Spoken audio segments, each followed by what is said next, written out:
એક વૃક્ષ માના નામ અભિયાન અંતર્ગત મહીસાગર જિલ્લાના નવીન ગોધરા તાલુકાના નાની સરસણમાં ભવ્ય વૃક્ષારોપણ ગ્રામ પંચાયત પટાંગણ અને અંતિમ સંસ્કાર ધામ હરિયાળું બન્યું।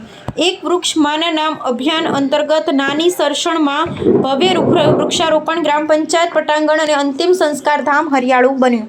દેશના લોકલાડીલા વડાપ્રધાન માનનીય શ્રી નરેન્દ્રભાઈ મોદીના એક વૃક્ષ માના નામ આહવાનને અનુસરીને મહીસાગર જિલ્લાના નાની સરસણ ગામમાં ગ્રામ પંચાયત અનાદિ મુક્તા વિચરણા ટ્રસ્ટ અને ગ્રામ સ્વરાજ RSSના સંયુક્ત ઉપક્રમે ભવ્ય વૃક્ષારોપણ કાર્યક્રમ યોજાયો હતો। કાર્યક્રમ દરમિયાન ગ્રામ પંચાયતના પટાંગણ તેમજ ગામના અંતિમ સંસ્કાર ધામ ખાતે વૃક્ષારોપણ કરવામાં આવ્યું હતું।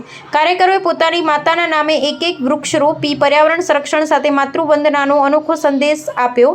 આ પ્રસંગે ગ્રામ પંચાયતના સરપંચ શ્રી પંકજભાઈ ચંદાણા, અનાદિ મુક્તા વિચરણ ટ્રસ્ટના પ્રમુખ શ્રી મનહરભાઈ પંચાલ તથા ગ્રામ સ્વરાજના મંત્રી શ્રી દિનેશભાઈ પટેલ વિશેષ ઉપસ્થિત રહ્યા હતા। કાર્યક્રમમાં શિવાભાઈ પટેલ, અશોકભાઈ પ્રજાપતિ, ભરતભાઈ પંચાલ, મુકુંદભાઈ પંચાલ, નાથાભાઈ બારિયા, કિશોરભાઈ ભોઈ, રમણભાઈ ચંદાણા, રાકેશભાઈ વાળંદ, ચમકુભાઈ પ્રજાપતિ, કાંતિભાઈ પ્રજાપતિ, દિનેશભાઈ પંચાલ સહિત મોટી સંખ્યામાં કાર્યકરો જોડાયા હતા। સૌએ પોતાની માતાના નામે એક વૃક્ષનું રોપણ કરીને પર્યાવરણ જાળવણી અને હરિયાળા ભારતના સંકલ્પને વધુ મજબૂત બનાવ્યો।